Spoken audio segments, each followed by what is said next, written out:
Scarcity is not a condition of the world, it is a condition of the mind. It is a hypnotic trance into which millions live and die without ever questioning its reality. From the earliest days, most of us are fed a steady diet of limitation. Money is hard to come by. You have to fight for every penny. There's never enough to go around. These phrases, repeated by parents, teachers, media, and peers, become deeply embedded in the subconscious, where they operate like invisible chains, binding a person to a narrow corridor of experience. The tragedy is that this belief in scarcity has nothing to do with the actual abundance of the universe. It is a false picture impressed upon the inner mind, and because the subconscious must always reproduce the patterns given to it, the outer life becomes a mirror of this lack. Picture yourself standing knee-deep in a flowing river, the current swift and clear, carrying more water than you could ever exhaust. Yet in your hand you hold an empty cup and you cry out for someone to bring you a drink. This is how scarcity operates. You are surrounded by the supply of infinite mind, but because your inner eyes are veiled, you do not reach down and drink. Instead, you repeat the same old story. There's not enough for me. This story becomes the law of your life. Not because it is true, but because the subconscious accepts it as true and shapes every financial outcome to match it. The scriptures remind us, the earth is the Lord's, and the fullness thereof. Fullness means nothing missing, nothing lacking, an overflowing supply. Yet if the subconscious is programmed with a lie of shortage, you can stand in the midst of God's fullness and still experience emptiness. The problem is not in the divine giver, it is in the mental receiver. When your inner receiver is set to low capacity, the river of wealth cannot pour through even though it flows all around you. The illusion of scarcity keeps you fixated on competition and comparison.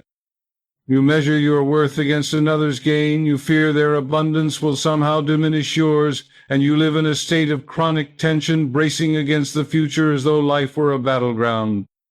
This mindset blinds you to opportunities, closes the intuitive channels through which inspired ideas arrive, and keeps you chained to work that feels like labor rather than joyous creation.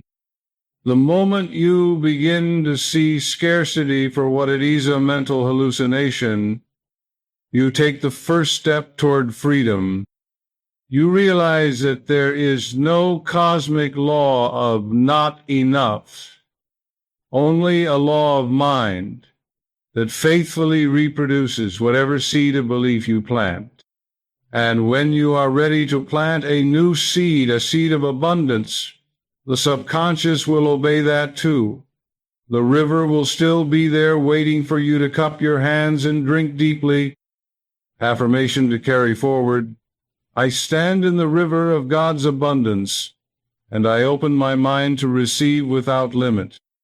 For generations we have been told that the surest path to wealth is to work harder, push longer, and strive with greater force than those around us.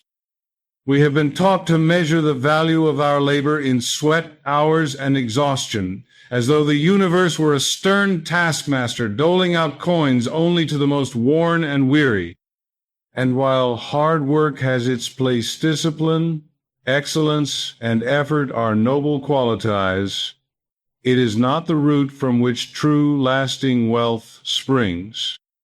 There are countless men and women who labor from dawn until long past dusk, pouring out every drop of energy they possess, and yet they remain no closer to freedom, no nearer to abundance than they were years ago. Their lives are a testament to a hidden truth. Without the right inner blueprint, outer labor alone cannot produce lasting prosperity. The reason for this is spiritual law. As the prophet declared, "It is not by might, nor by power, but by my Spirit, saith the Lord of hosts." This is not a dismissal of human effort, but a revelation of the real source of increase. The might and power spoken of here refer to the exertion of the outer self, the conscious mind's attempt to force results by sheer will. But spirit, the divine intelligence that governs all creation, operates from within through the medium of the subconscious mind. And when the subconscious holds a pattern of lack, no amount of outer work can override it. The seed of poverty planted within will bring forth its own kind, regardless of the soil in which it is sown. Consider the builder who follows a flawed blueprint. No matter how skillfully he handles his tools, no matter how long he labors, the finished structure will be a reflection of the error in the plan. The subconscious mind is that blueprint. It shapes the limits of your wealth before a single coin changes hands. When it is impressed with a clear, unwavering image of abundance, the outer results flow naturally, often with far less toil than you imagined necessary. Opportunities appear, ideas emerge, helpers arrivano because you have forced them into being, but because the inner pattern has magnetized them into your experience. This is why some seem to succeed effortlessly, while others struggle endlessly under the same conditions. The effortless achievers may still work, but their work is guided, inspired, and multiplied by an inner alignment with wealth. They are not fighting the current, they are moving with it. In contrast, the one who works without inner alignment is like a rower straining against the tide, burning energy simply to stay in place.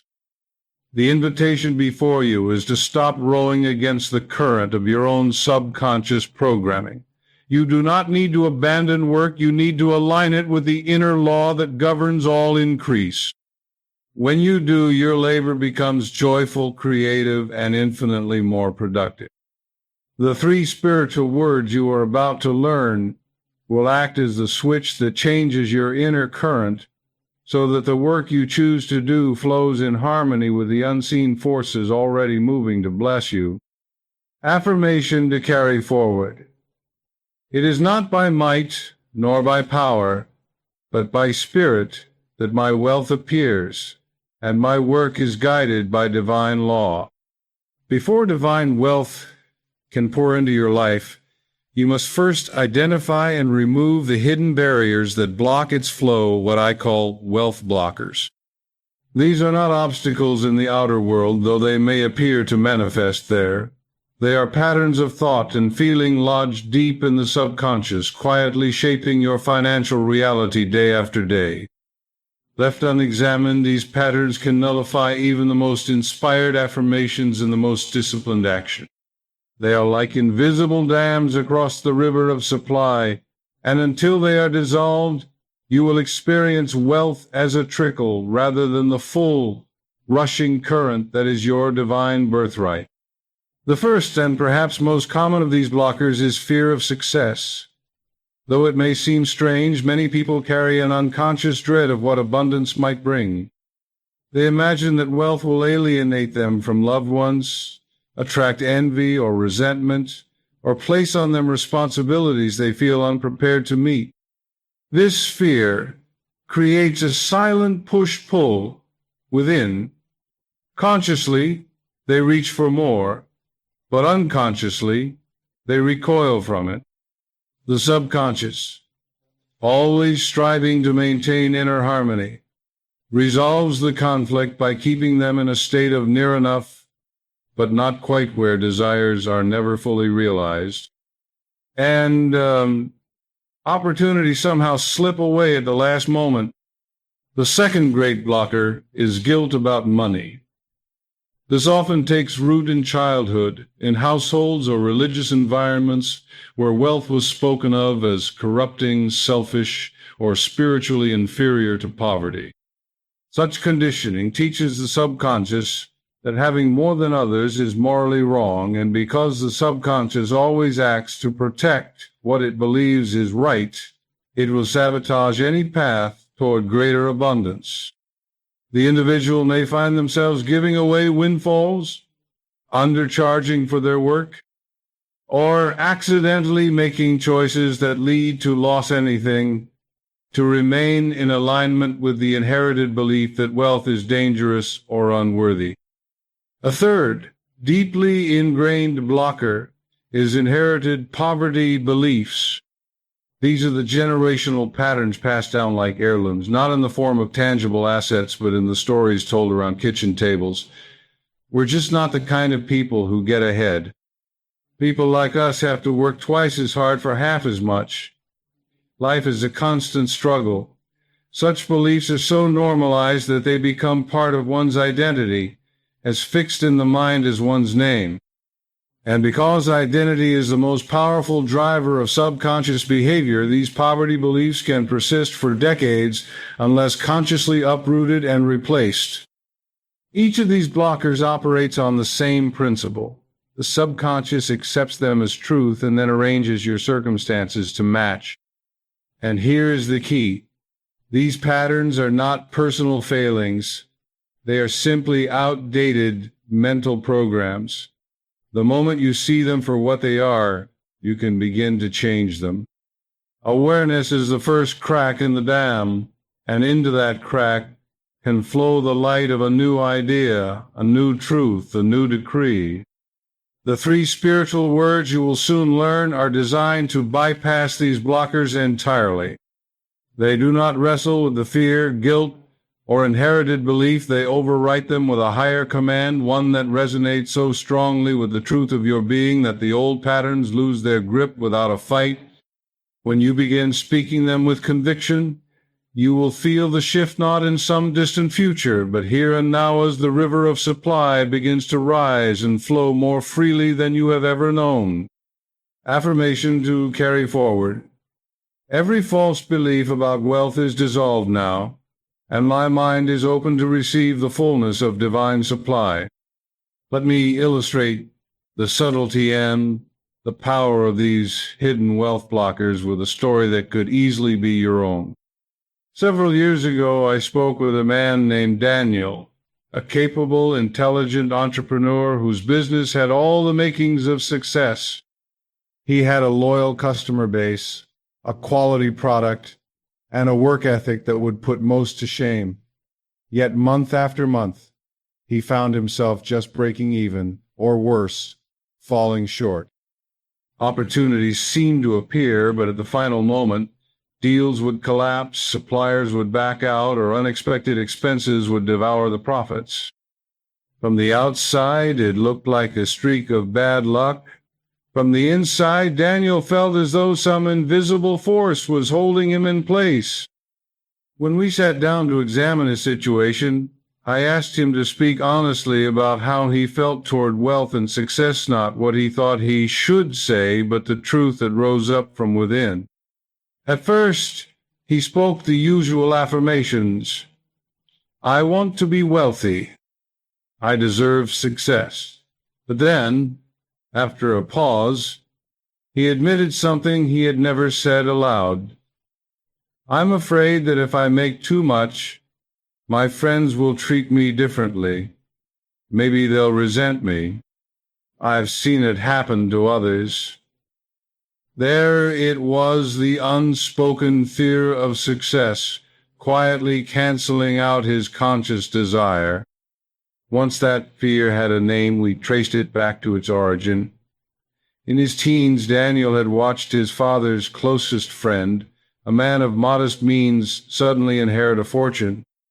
Within a year, that man's old circle of friends had drifted away, muttering behind his back, and the man himself became withdrawn and guarded. The young Daniel had absorbed the unspoken lesson. Wealth is dangerous because it separates you from the people you love.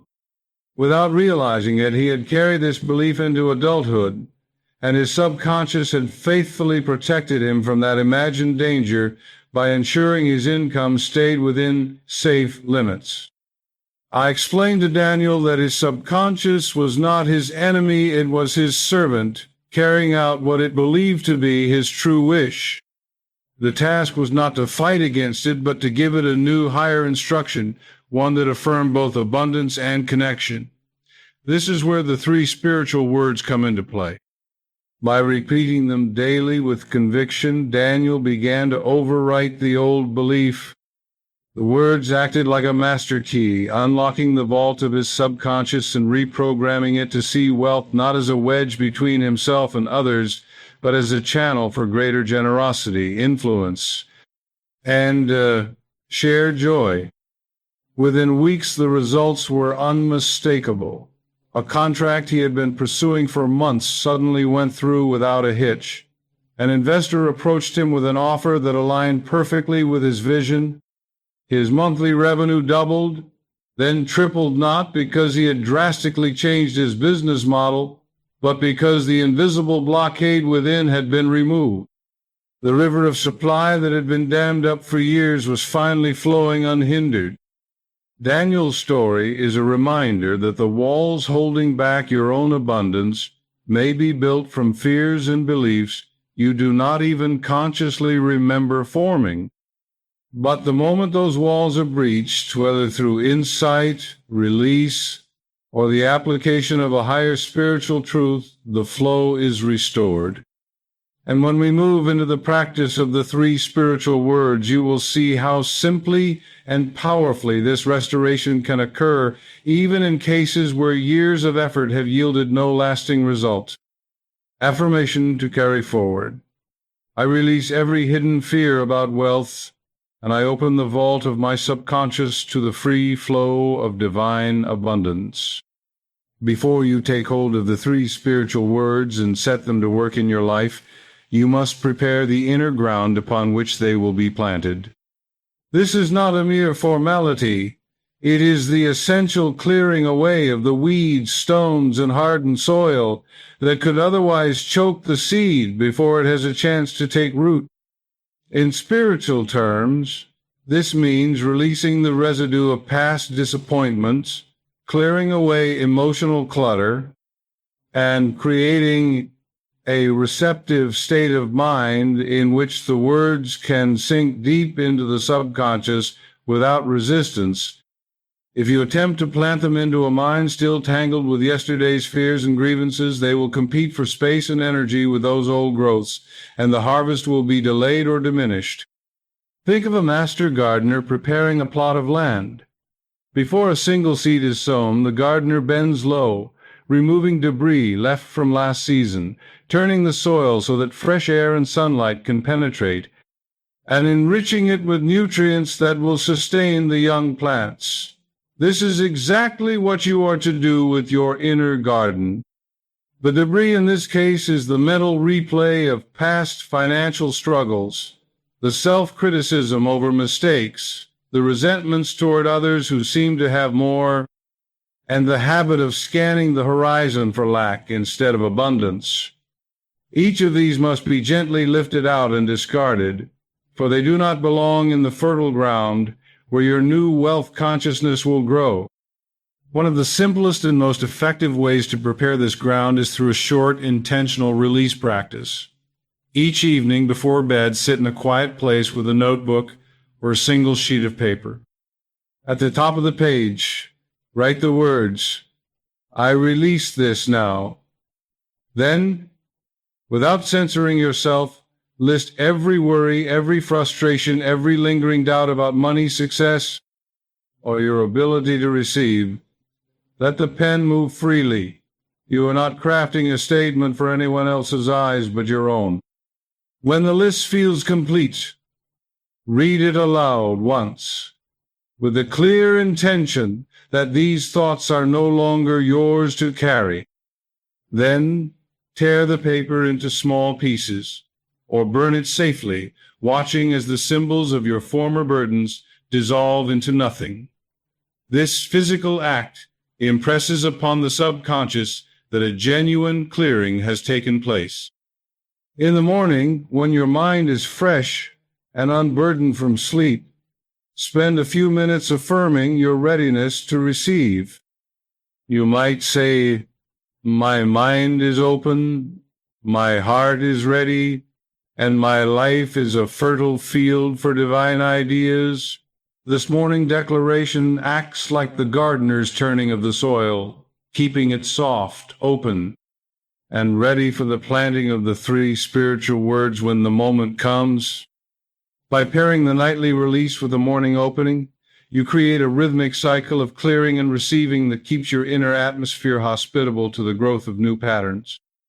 When the inner ground is prepared in this way, you will find that the three words take root more quickly and more deeply.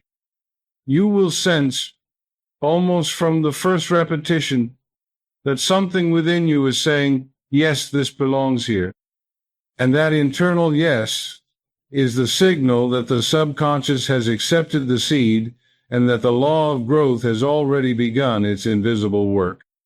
Affirmation to carry forward. I clear the soil of my mind each night, and each morning I welcome the seeds of divine abundance. The law of abundance is not a fanciful notion, nor is it a promise reserved for a select few. It is the fundamental order of creation. Everything in the universe, from the galaxies wheeling silently through space to the cells renewing themselves in your body, operates on the principle of overflow. Look at the trees in spring. They do not produce a single blossom and call it enough. They clothe themselves in thousands of blooms, each containing the potential for countless seeds. The ocean does not deliver a measured ration of waves to the shore. It rolls in ceaselessly, never depleting itself. The sun does not ration its light. It pours it forth without discrimination, shining on the just and the unjust alike. This is the nature of the divine. It gives, and gives, and gives again, without loss, without effort, without limit. When the psalmist wrote, "The earth is the Lord's, and the fullness thereof," he was not speaking in metaphor, but in truth. Fullness means that nothing is missing, nothing is lacking, nothing is withheld. The fullness thereof is the inexhaustible supply of ideas, opportunities, resources, and channels through which your needs and desires can be met. To live in lack, therefore, is not to live in alignment with the truth of God's creation. It is to live under the spell of a false belief that has been impressed upon the subconscious and is faithfully outpicturing itself in your circumstances. Abundance is not created by your effort. It already exists in the invisible realm, awaiting your recognition and acceptance. The law of abundance states that you can receive only what you are prepared to receive. If your inner receptacle is small, if your subconscious has been programmed to expect little, the outflow from the infinite reservoir will match that expectation. But enlarge your inner capacity through new beliefs, through confident declarations, through the steady repetition of spiritual truth, and the flow will increase accordingly. You must come to see yourself not as a beggar at the gates of heaven, pleading for a morsel, but as a rightful heir moving confidently through the halls of your inheritance. The Father's good pleasure is to give you the kingdom not in fragments, not in barely enough, but in the fullness of its riches. The only requirement is that you accept it. And acceptance is an inner act, not an outer one. When your subconscious accepts abundance as the normal state of your life, the outer channels through which it comes will open naturally. This is why the three spiritual words you will soon learn are so powerful. They are not requests, they are acknowledgments. They do not plead with the universe to do something it has not yet done. They align you with what has been true all along. They open the inner gates, allowing the flood to pour through. And because the law of abundance is impartial, it must respond to the dominant belief impressed upon it. The moment you impress the truth of abundance upon your inner mind, the law begins to bring that truth into visible form. Affirmation to carry forward. The fullness of the earth is mine to receive, and I live in the overflow of God's inexhaustible supply. The law of the word is one of the oldest and most enduring spiritual truths, yet it is often the most overlooked in the pursuit of wealth. Scripture tells us plainly, "Death and life are in the power of the tongue, and they that love it shall eat the fruit thereof." This is not poetic ornament. It is a direct statement of spiritual law. The words you speak, whether aloud or in the silent chambers of your mind, are not idle sounds. They are vibrational commands that the subconscious accepts as blueprints. Once received, those blueprints are built into the structure of your outer life with unfailing precision. Every word carries within it a seed of creation.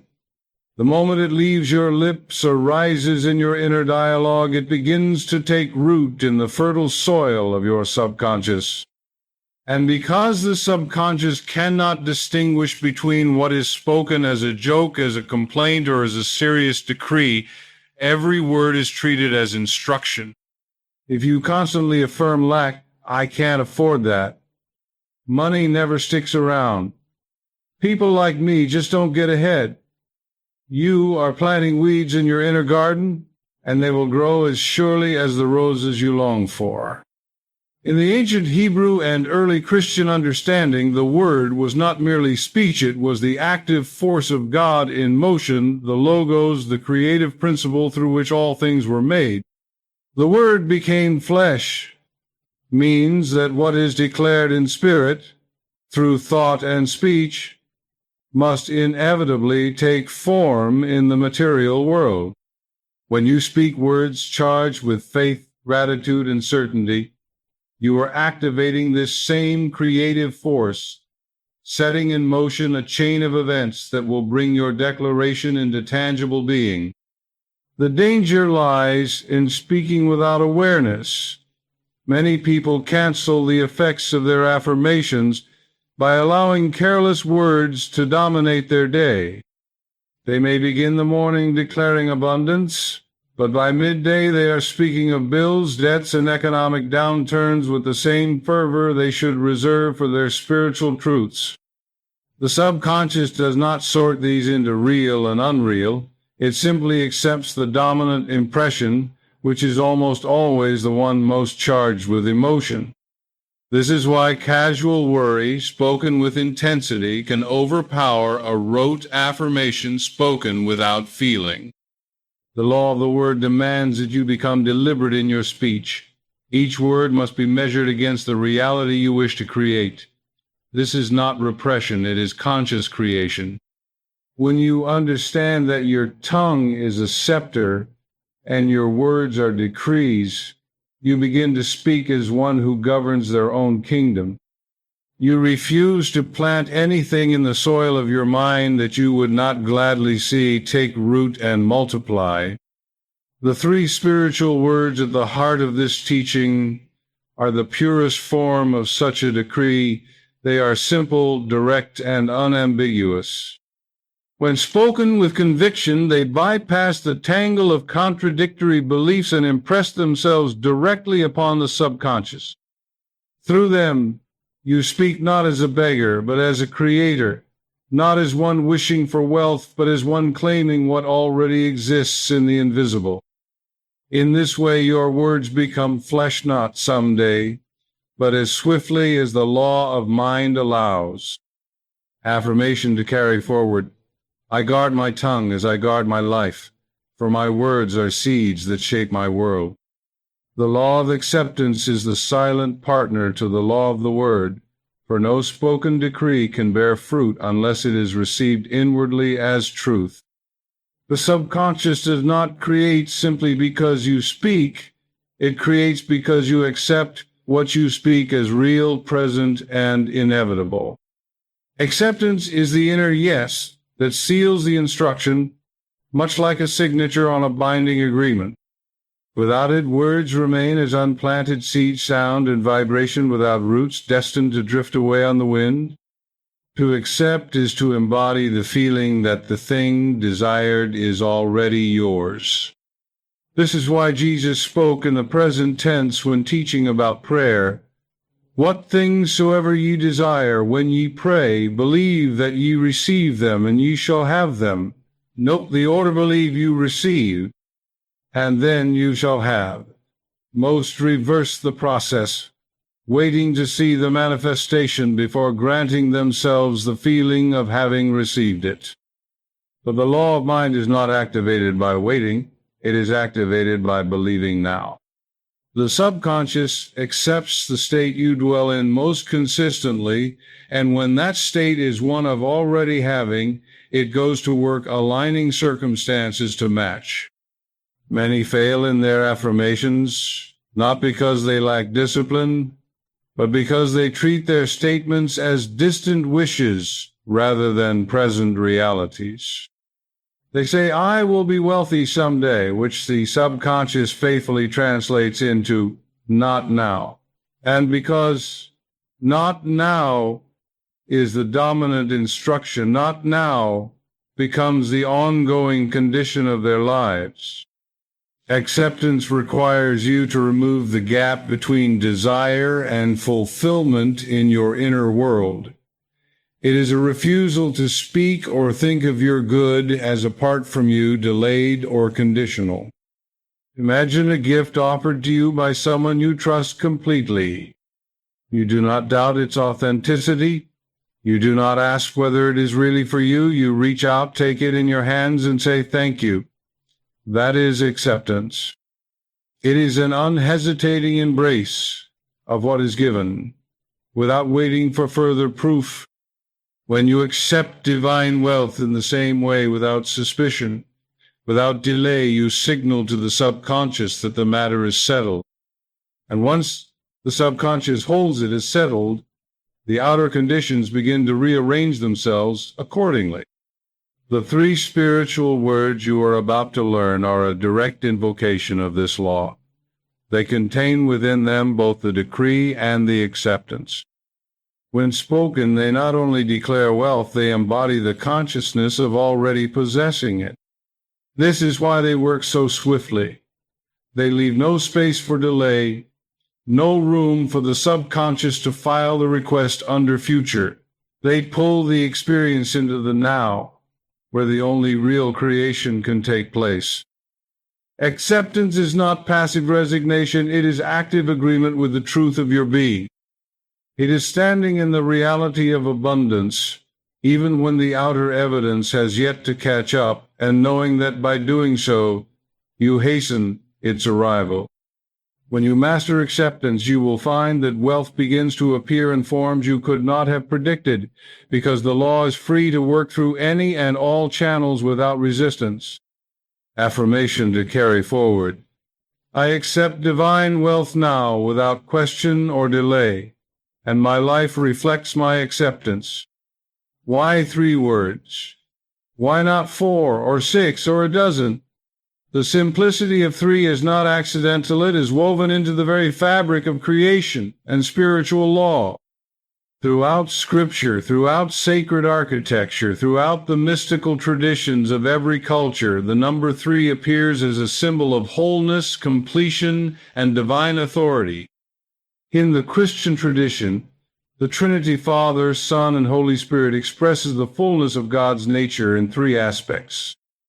In the language of manifestation, 3 represents the movement from idea to word to form. It is the number of agreement, the point at which heaven and earth meet and produce results in the material world. In the realm of the subconscious mind, the power of 3 lies in its balance. One word may be too narrow, easily swayed by conflicting thoughts. 2 may leave you in duality, with the possibility of inner conflict. But 3 creates stability, a tripod of meaning that stands firm even under the weight of doubt. It is why in rhetoric great truths are often spoken in 3s. Ask, and it shall be given you. Seek, and ye shall find. Knock, and it shall be opened unto you. Each phrase reinforces the others, creating a rhythm the mind remembers and the subconscious receives as authority. When you speak a phrase of 3 words, you are engaging the subconscious in a complete circuit. The first word opens the channel, the second directs the flow, and the third seals the instruction in the present moment. The 3 words you are about to learn follow this exact pattern. They are not random. Each is placed in perfect sequence to address the 3 essential elements of manifestation: identity, action, and timing. The first word declares who you are in relation to the infinite. The second word affirms the act of possession. The third fixes the manifestation in the eternal now, leaving no gap for delay. This triadic form also resonates deeply in the body's energy system. Spoken aloud, the 3 words carry a natural cadence, a rise and fall that calms the nervous system and focuses the mind. Whispered in stillness, they act like a tuning fork, aligning your mental, emotional, and spiritual vibrations into harmony. And because the subconscious is especially responsive to rhythm and repetition, a phrase of 3 words can be impressed more quickly and more deeply than a longer, more complicated statement. Even in the physical world, 3 governs stability and strength. A stool with 3 legs will stand firmly on uneven ground, while one with 4 may wobble. Likewise, a decree of 3 words will hold its power even when the circumstances of life are shifting beneath your feet. This is why, when you speak them with conviction, the 3 words you will soon hold in your heart will remain steady, anchoring you in the truth of abundance regardless of what the outer world appears to be saying. When you understand the divine logic of 3, you see that this teaching is not about clever phrasing or verbal tricks. It is about aligning yourself with the universal pattern that has been at work since the beginning of time. And when you step into that pattern consciously, you find that it carries you effortlessly toward your good. Affirmation to carry forward. I speak the divine pattern of 3, and my words stand as unshakable truth in my life. We have arrived at the threshold, the point of anticipation where the heart beats a little faster because it knows something precious is about to be placed in its keeping. But before I speak the 3 spiritual words aloud, it is essential that we understand the reverence with which they must be approached. These are not ordinary words to be repeated absent-mindedly, sandwiched between idle thoughts and passing complaints. They are a keyon cut precisely to fit the lock of your subconscious mind. And just as a key must be turned with deliberate intent to open a door, so these words must be spoken with awareness, purpose, and an inner stillness that knows they carry the authority of divine law. When I first began teaching this method, I noticed a remarkable pattern. Those who took the time to prepare their minds, clearing away the clutter of doubt, quieting the inner chatter, centering themselves in a state of expectancy, saw results in days, sometimes hours. Those who rushed past preparation, treating the words like a magic trick, found them to be only as effective as their level of belief allowed. The difference was not in the words themselves, but in the way they were received. It is not the seed alone that brings the harvest, it is the soil into which it is sown. You must approach this moment as though you were stepping into a sacred chamber. Imagine a great golden door before you, gleaming in the light of a sun that never sets. Behind it lies a treasure room filled with every form of wealth you could ever need. Opportunities, resources, inspired ideas, connections, favor, and supply in forms beyond your current imagining. The door is locked, not because the giver wishes to keep you out, but because the key must be turned from within. The 3 words you are about to receive are that key, and when you speak them with faith, you will feel the tumblers click into place and the door begin to swing open. The reason I do not reveal them too soon is because the mind needs a certain ripening, a readiness that comes from having explored the illusions of scarcity, having recognized the inner blocks, having seen the immutable laws of abundance, word, and acceptance. Without this readiness, the words might seem too simple, too plain to carry such power. But when the ground is prepared, Simplicity becomes their strength. You will not doubt them because they will ring in you like something you have always known but forgotten until now. So take a deep breath. Let the air fill your lungs and release it slowly, as though you are exhaling every last trace of hesitation. Say within yourself, I am ready. Feel those words settle in your chest, a quiet yes that signals to your subconscious that the moment has come. And in the stillness that follows, prepare to hear and receive the three spiritual words that, when spoken with conviction and repeated with joy, will begin at once to reprogram your mind for wealth and open the channels of divine supply in your life. Affirmation to carry forward. I am ready to receive the key, and I will guard and use it with faith and gratitude. The first word is the most personal, the most powerful, and the most sacred, I. With this single syllable, you step into the center of creation, for it is the declaration of your own being. In every language and in every age, I has stood as the affirmation of identity.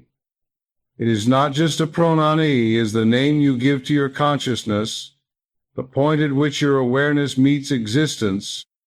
When Moses stood before the burning bush and asked the divine to reveal his name, the answer was, I am that I am.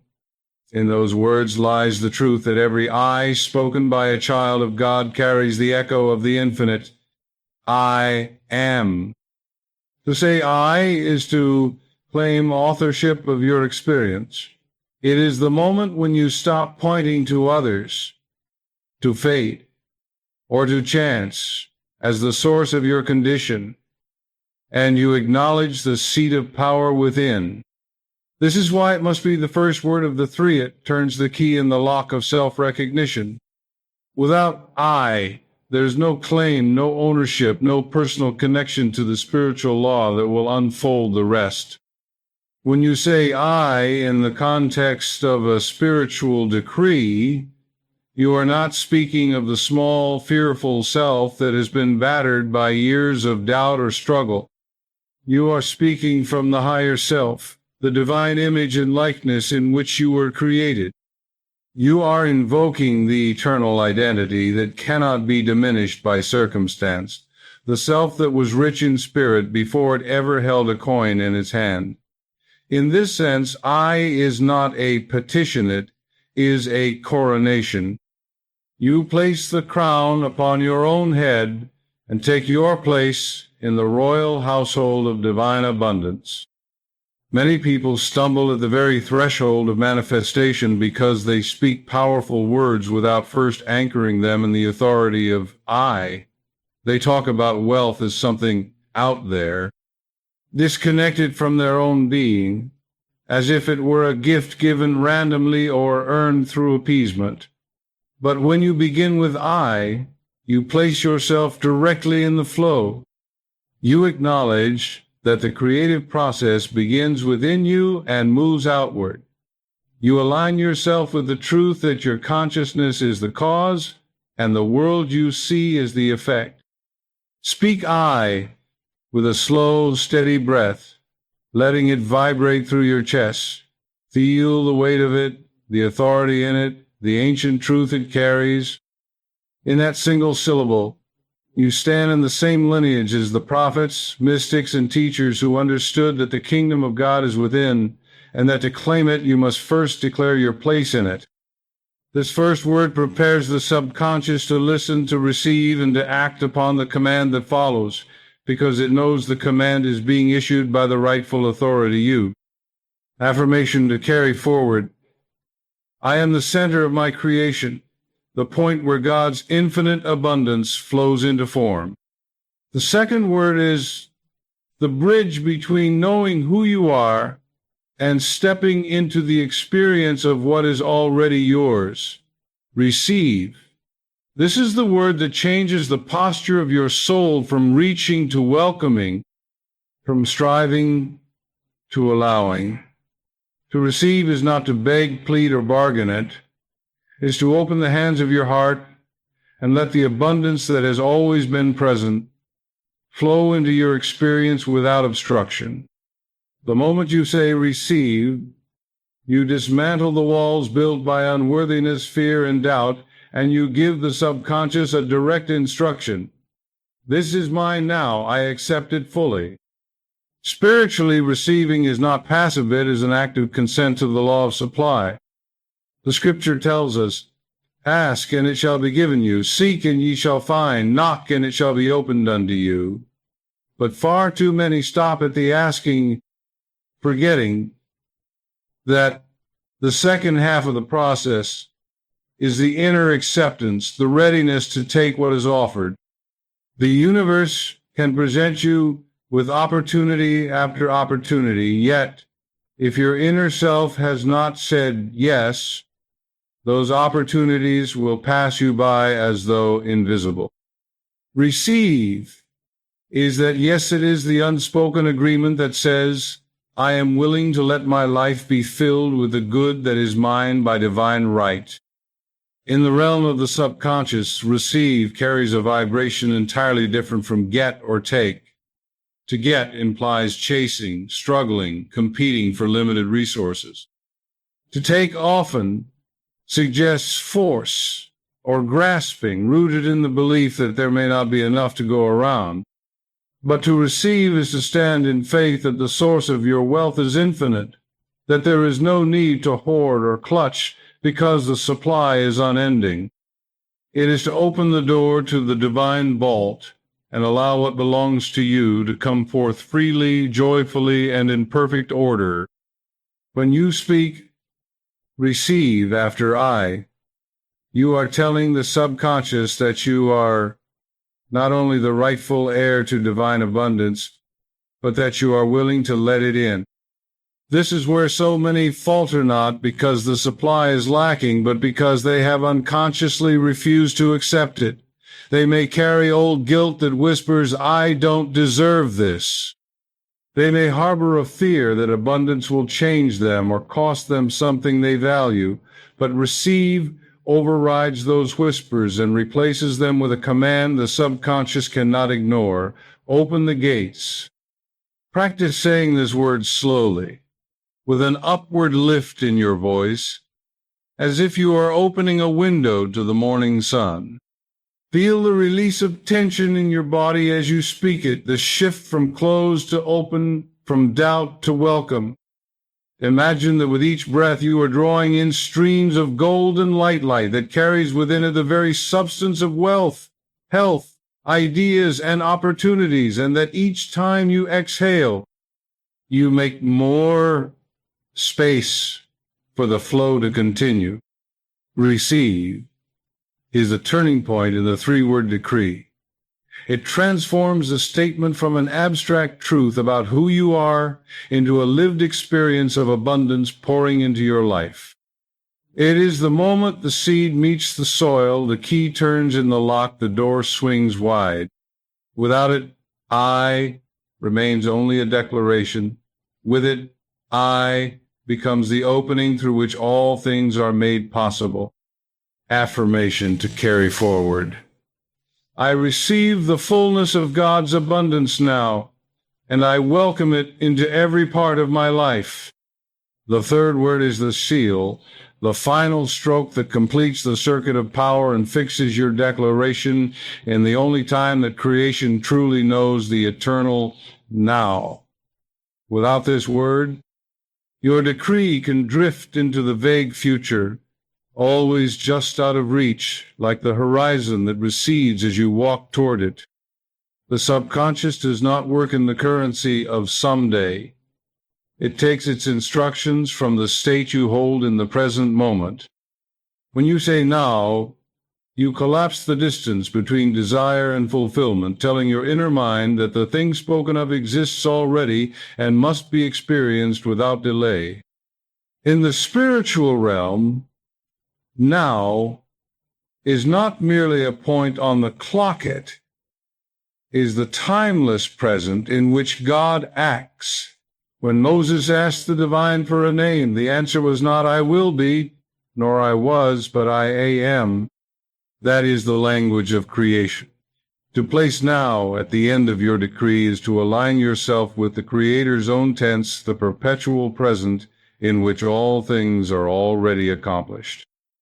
This is why the Master Teacher said, "All things whatsoever ye pray and ask for, believe that ye have received them, and ye shall have them." Believe that you have past tense, but hold that belief in the living present. The human mind, conditioned by time, is tempted to push fulfillment forward. I will be rich when, I will feel free after. But such thinking teaches the subconscious to keep the result perpetually pending. The effect is like a storehouse of blessings sitting just beyond your reach, because the order was filed for a delivery date that never arrives. Now changes the date stamp to immediate release. It signals that the condition for receiving is already met, that nothing stands in the way, that the door is already open and the gift is already in your hands. When you speak now after I receive, you are issuing a spiritual command that bridges the invisible and the visible. You are telling your subconscious, do not wait, do not delay. This is already mine, and I live in it at this very moment. The subconscious, bound by its nature to obey the clearest and most consistent instructions, will begin arranging your thoughts, your actions, your encounters, and even your environment to reflect that this is so. And because the law of mind always expresses the dominant state, each repetition of now deepens the sense of immediacy until it becomes second nature to think, feel, and act from the place of already having. Speak now with finality, letting it land like the closing of a seal on a royal decree. Feel the certainty in it, the sense that no further argument is needed, no further waiting is required. In that instant, you have moved from hoping for wealth to living in wealth, from aspiring to possessing. You have given your subconscious no choice but to accept the condition as real and to carry it out with precision. When the three words come together, I receive now, you will feel the completeness of the statement. Identity claimed, action taken, timing fixed. It is a formula the subconscious understands instantly and responds to without hesitation. And when spoken with the faith of one who knows their inheritance, it will open channels you did not know existed, delivering into your life the visible proof of what you have declared. Affirmation to carry forward. I receive now, and the abundance of God fills my life in this very moment. When the three words are assembled, I receive now, they form a decree of such precision and completeness that the subconscious has no room for doubt, delay, or reinterpretation. It is the spiritual equivalent of turning a key in a lock, opening the vault of infinite supply, and stepping inside as its rightful heir.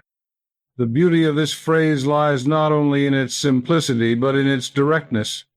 Each word performs its essential role, and together they create a closed loop of creation that begins and ends in the present moment. Think of this phrase as a divine equation. The first word, I, establishes identity, rooting you in the awareness of your own creative authority as a child of the infinite. The second word, receive, initiates the act of allowing, opening the channels of mind and heart to the flow that is always seeking to pour into your life. The third word, now, fixes the manifestation in the present, erasing any mental distance between you and the thing you desire. Remove any one of these components, and the circuit weakens. Keep them together, and you have a living formula for manifestation that can be applied to wealth, health, relationships, or any form of good you wish to experience. When you speak, I receive now, you are not begging the universe for permission, nor are you projecting your good into some distant, hopeful future. You are claiming what the Creator has already given. You are stepping into the flow of abundance that has been moving toward you since the beginning of time, but which may have been blocked by the walls of old beliefs. This statement tells the subconscious to tear down those walls not tomorrow, not when you think you are ready enough, but immediately. And because the subconscious cannot distinguish between reality and a vividly accepted belief, it begins to reorganize your inner and outer world to match the truth you have spoken. The first time you say these words with full awareness, you may feel a subtle shift like a door opening in the quiet recesses of your mind. With repetition, that shift deepens into a tangible sense of possession, as though what you once longed for is already here, simply awaiting your recognition. And soon enough, the outer evidence will arrive, a conversation that leads to an unexpected opportunity, a bill paid in full through unforeseen means, a profitable idea dropping into your mind fully formed. These are not coincidences. They are the natural results of a new command impressed upon the law of your being. It is important to speak "I receive now" slowly, with presence, allowing the resonance of each word to sink in. You might whisper it as you rise in the morning, speak it aloud with confidence during the day, and murmur it gently before sleep, letting it echo in your mind as you drift into the subconscious realm where all creation begins. In time, the phrase will rise within you spontaneously, without prompting, becoming the unshakable undercurrent of your consciousness. And when that happens, you will have crossed the threshold not from poverty to wealth alone, but from separation to unity with the infinite storehouse of God. Affirmation to carry forward. I receive now identity, allowance, and immediacy are one within me, and wealth flows without end. Why does this three-word decree work with such startling precision? The answer lies in the perfect alignment it creates between spiritual law, psychological principle, and the innate mechanics of the subconscious mind. Spiritually, I receive now affirms the eternal truth that supply is already complete in God, and that man's role is not to manufacture abundance, but to accept it. This aligns with the divine pattern. The Creator provides, the creation receives. Psychologically, the statement bypasses the limiting filters of the conscious mind by being short, specific, and emotionally charged. It leaves no space for if, when, or how, and thus prevents the mind from watering down its potency with doubt or delay. From the standpoint of the subconscious, these words are a direct command, free of contradictions. The subconscious does not debate, it does not reason, it accepts. When you say "I," the subconscious immediately identifies with the statement as a self-definition. When you add "receive," you trigger the mind's natural orientation toward completion. It begins scanning for ways to fulfill the act you have declared. And when you close with "now," you switch the mind into the present tense, the only time frame in which it can truly operate. This combination delivers a singular, unified message. This is already mine, and I am experiencing it. On a deeper level, this decree resonates because it harmonizes with the universal law, cause and effect. Your inner state, the beliefs you hold, the emotions you feel, the truths you accept are the cause. The conditions and experiences of your outer world are the effect. Most people try to change the effect while leaving the cause untouched, and so they loop endlessly between short-lived gains and repeated losses. I receive now flips that order. It changes the cause instantly by installing a new dominant state in the subconscious, which then must produce a matching outer reality. You may have heard of affirmations before, perhaps even used them with mixed results. The difference here is not just in the brevity of the phrase, but in its completeness and its immediacy. Many affirmations are like planting seeds without water or light. They express a desire, but do not carry the power to bring it into the now. I receive now as both the seed and the water, both the planting and the harvest. It engages the whole mind, conscious and subconscious, in the same moment, creating a unified vibration that the law of mind cannot resist. When you combine this decree with consistent, feeling-filled repetition, you create a momentum that grows with each passing day. The subconscious begins to see this state as your new normal, and once it does, it will reject anything in your experience that does not match it. Opportunities, ideas, and resources that were invisible to you before will begin to stand out as though illuminated by a spotlight. The world itself will seem to reorganize in your favor, not because the world has changed, but because you have. Affirmation to carry forward. The law of my mind is faithful. I declare I receive now, and my world reflects it without delay. Let me share with you the first of 3 testimonies that illustrate how swiftly and powerfully this decree can work when applied with sincerity and consistency. The story of the merchant's turnaround. Thomas was a seasoned shop owner whose business had served his community for over 2 decades. In the early years, prosperity seemed to flow with ease. Customers filled the aisles, and his days were marked by the quiet satisfaction of steady growth. But over time, competition increased, costs rose, and his once thriving store slipped into a slow but steady decline.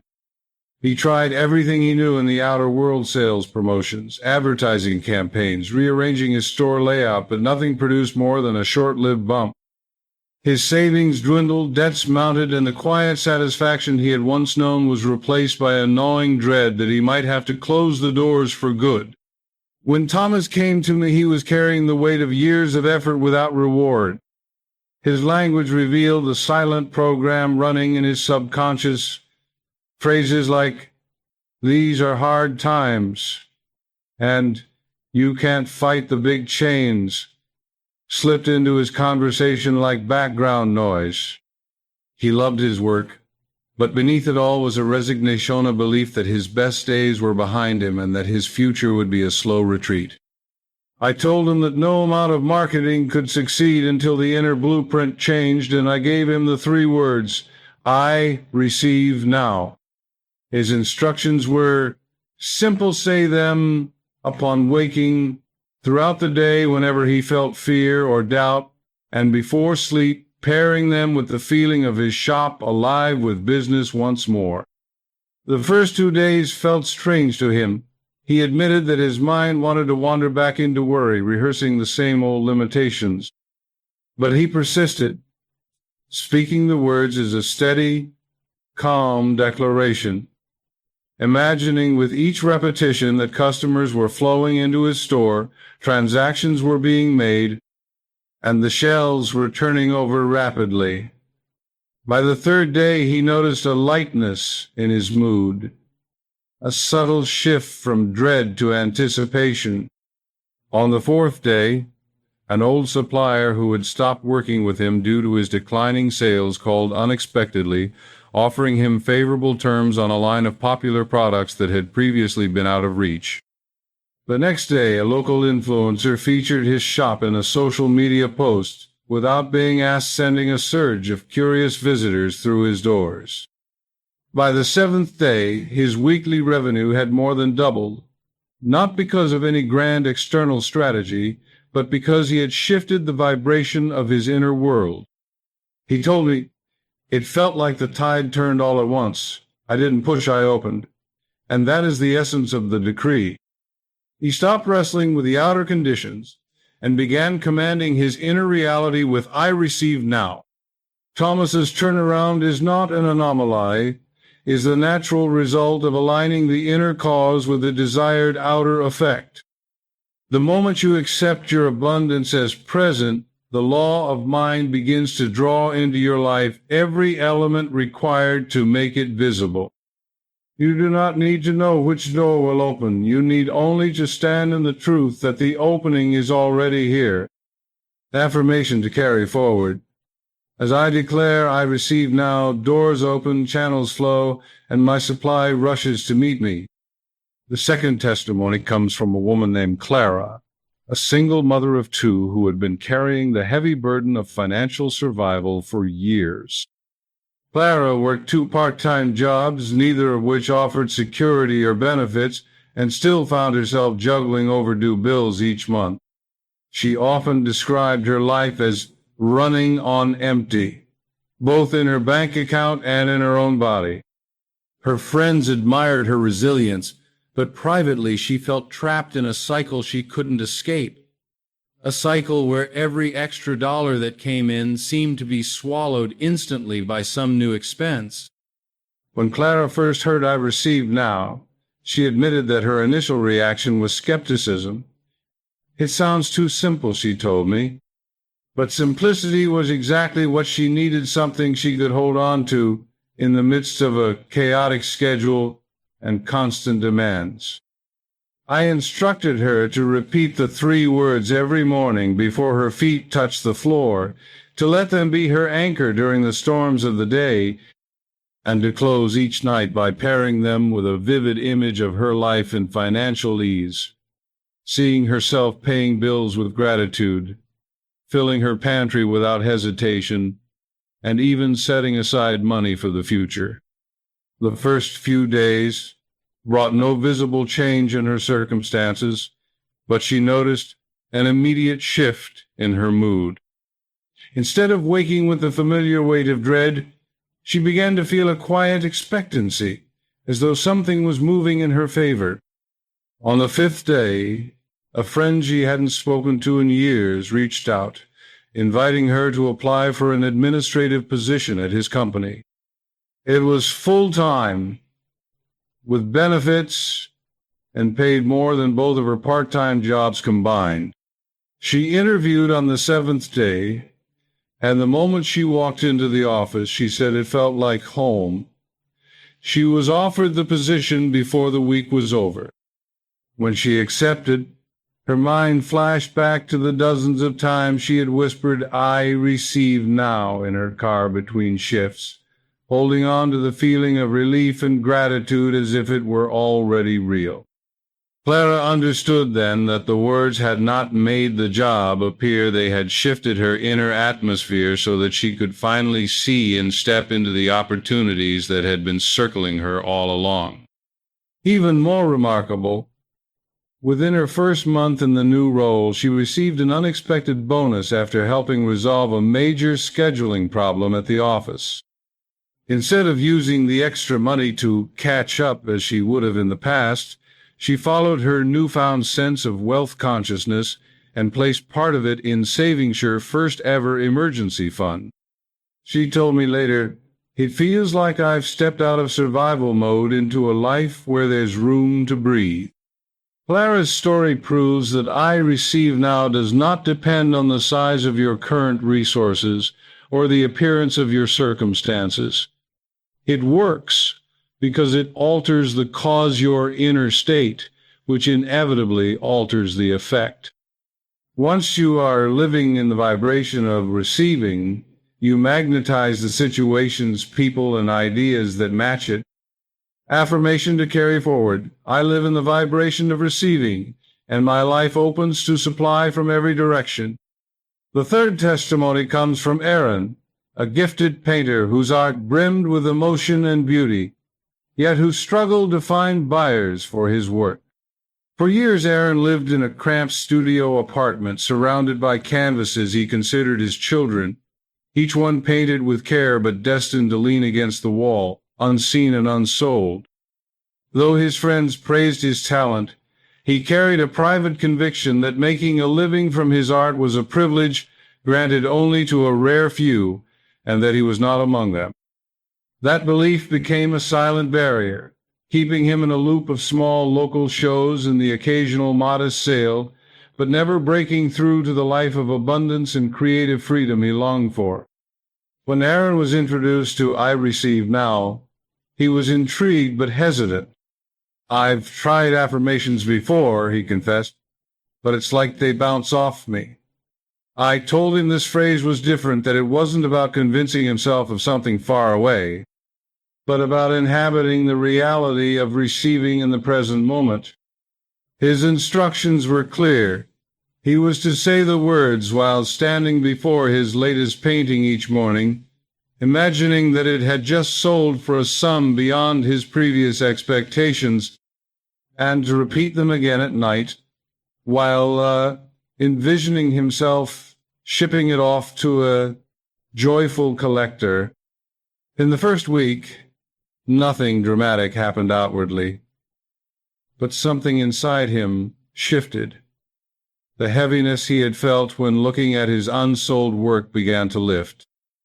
The paintings no longer seemed like a silent rebuke, they felt like treasures waiting for their rightful owners. This change in perspective led him to take a step he had avoided for years. He applied to a well-regarded online art marketplace, something he had previously dismissed as out of his league. His application was accepted within days. Within 2 weeks, one of his larger works caught the attention of a buyer overseas who purchased it at a price that doubled his previous record sale. Over the following month, 3 more paintings found buyers through the same platform. Aaron told me, "It was like the world suddenly realized I was here, but I know it was me who realized it first." His use of "I receive now" had quietly dismantled the belief that abundance was for other people, and replaced it with the conviction that he was as worthy and capable as anyone. Interestingly, Aaron also noticed that his creative process changed. He began painting with a freer hand, less concerned about what would sell, and more focused on the joy of expression. That joy itself became magnetic, infusing his work with a vitality that drew in more interest. In his words, "I used to paint hoping for a buyer. Now I paint knowing the right buyer is already on their way."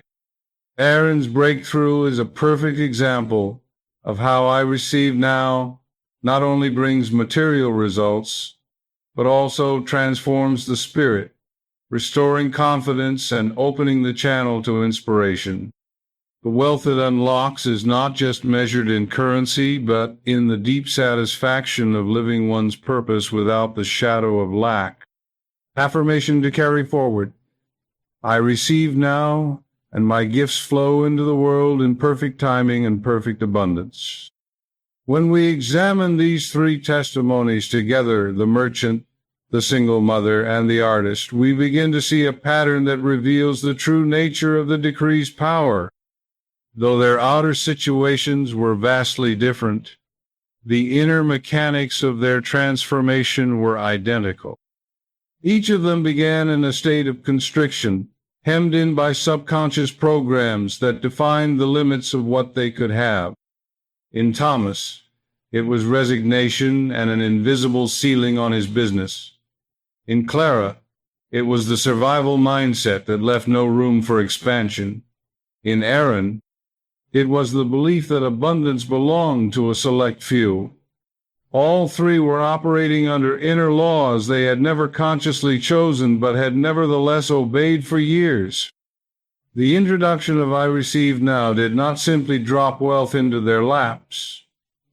It rewrote the script that their subconscious minds had been following. The words bypassed years of accumulated resistance because they were short enough to avoid mental argument, complete enough to form a self-contained truth, and present enough to remove the illusion of delay. By repeating them, each individual began to inhabit a new identity: the merchant who expected sales, the mother who anticipated ease, the artist who knew his buyers were on the way. And because identity is the most powerful driver of human behavior, their outer actions began to align with their new inner state without strain or overthinking. Another common thread in their breakthroughs was the appearance of what the world calls unexpected opportunities. The supplier's call, The friend's job offer, the overseas buyer, each of these arose seemingly from nowhere. But in truth, such opportunities were always moving through the field of potential. They became visible and accessible only when the inner atmosphere changed. This is a critical point. Wealth is not something we create from nothing. It is something we align with, something we allow into form by matching its vibration within ourselves. I receive now is the switch that tunes us to that frequency. What also stands out is that none of them had to strain, hustle harder, or make radical changes in their external circumstances before the shift began. In fact, the shift began internally, and their new actions, Thomas reconnecting with suppliers, Clara attending the interview, Aaron applying to the online marketplace, were natural extensions of their revised self-image. The decree did not instruct them on which doors to knock on. It simply unlocked the sense that the right doors were already opening. This is why the decree works across circumstances, industries, and backgrounds.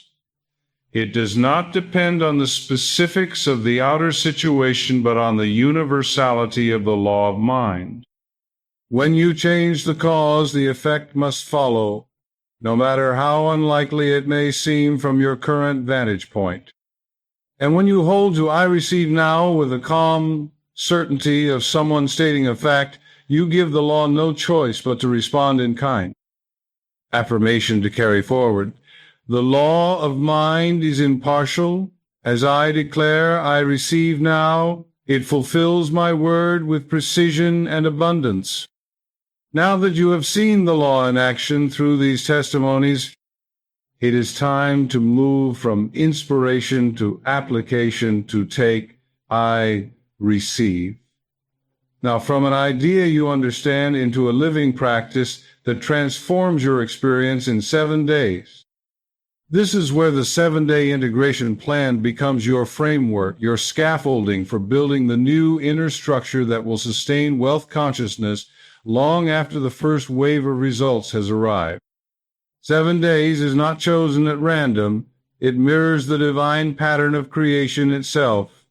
In the Genesis account, God completed the work of bringing form out of formlessness in 6 days and sanctified the 7th. In the same way, you are to dedicate the next 7 days to consciously creating a new state of being, then resting in the assurance that the work is complete. The first and perhaps most crucial element of this plan is the morning practice. The moments immediately after waking are sacred ground for the subconscious mind. In those first few minutes, your brain operates in the theta state, the same receptive frequency that characterizes deep meditation and the drowsy edge of sleep. This is when the veil between conscious thought and subconscious acceptance is at its thinnest. Most people squander this golden window by reaching for their phones, scanning news, or mentally rehearsing the day's worries. But you will do something entirely different.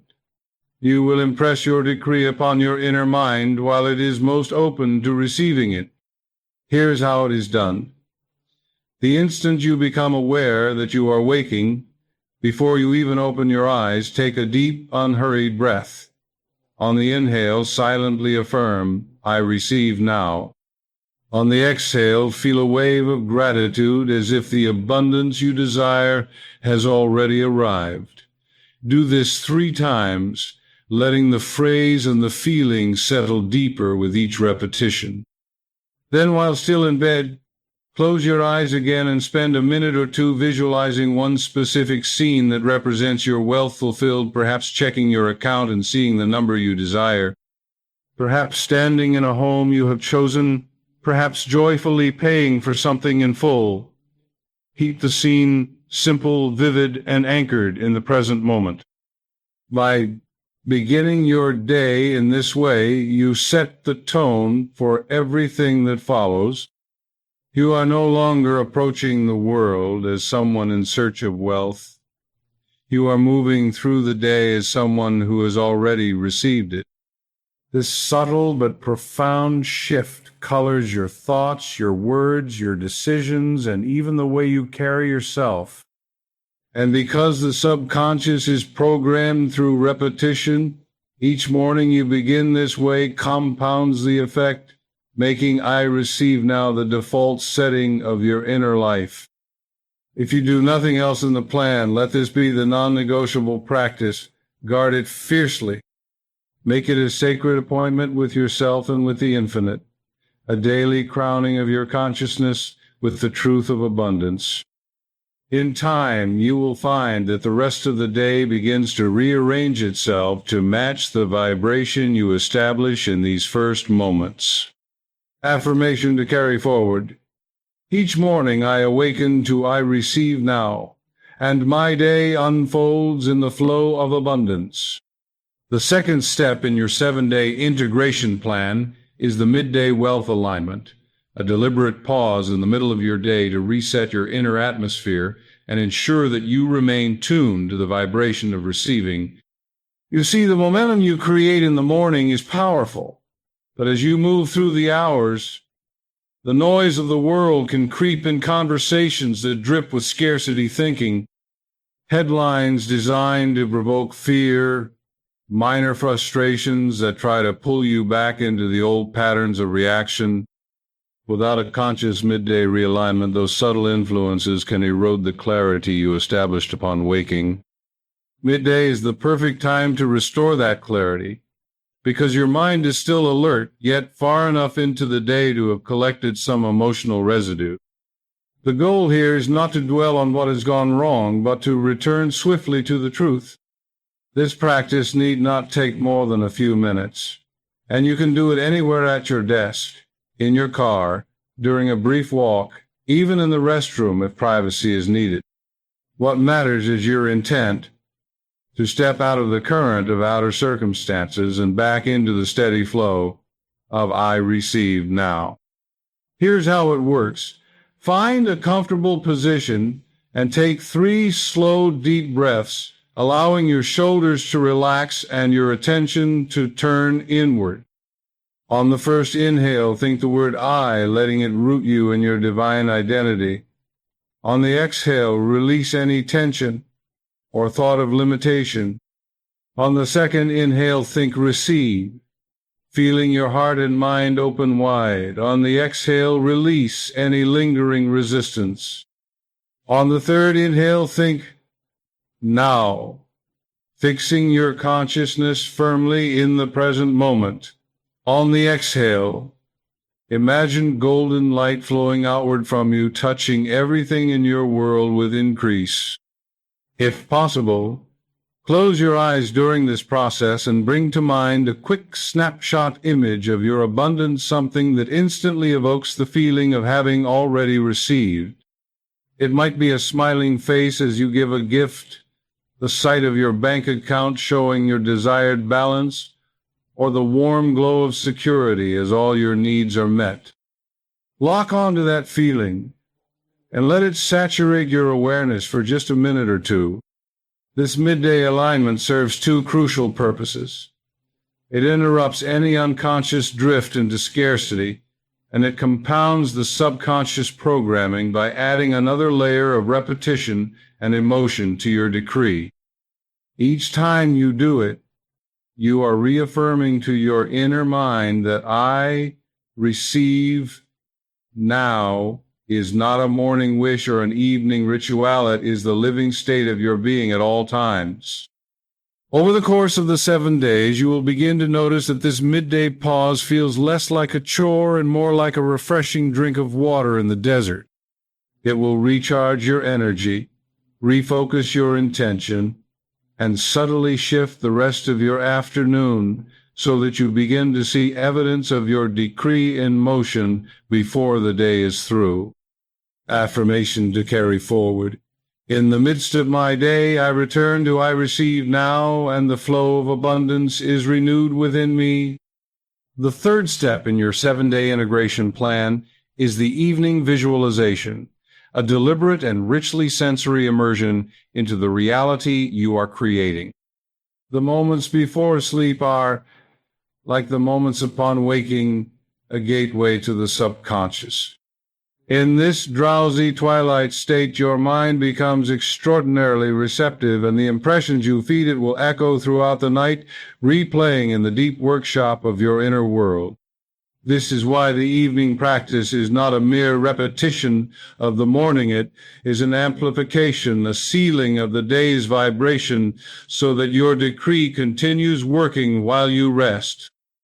To begin, set aside just 5 to 10 minutes before bed in a quiet, comfortable space. Turn off any harsh lighting and, if you can, remove distractions such as phones or televisions. This is your sacred time, the final imprint you will place on your subconscious before it takes over the night's work. Sit or lie down, close your eyes, and take 3 slow, deliberate breaths, allowing the weight of the day to melt from your body. Now, speak your decree, I receive now. Say it slowly, letting each word resonate through you. As you do, picture yourself in a specific scene that embodies your wealth already fulfilled. This is not the time for vague images. Be precise. If your desire is financial freedom, perhaps you see yourself logging into your bank account and smiling as you see the exact figure you've been intending. If your vision is a thriving business, perhaps you imagine yourself celebrating a record month of sales with your team. If it's a home you've longed for, see yourself walking through its rooms, feeling the texture of the walls, hearing the sound of your footsteps on the floor. Engage all your senses, hear the sounds, smell the scents, feel the textures, taste the joy of the moment. The more senses you involve, the more real the scene becomes to the subconscious. Most importantly, feel the emotion of having received. Let gratitude, joy, and a sense of completion swell within you until you can almost forget the gap between your physical reality and this inner vision. In that moment, your subconscious cannot tell the difference. It accepts what you are giving it as truth.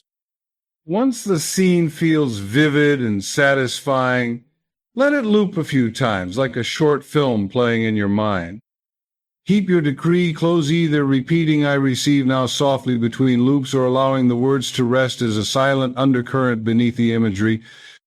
As drowsiness deepens, release the scene gently, trusting that the seed has been planted for the night.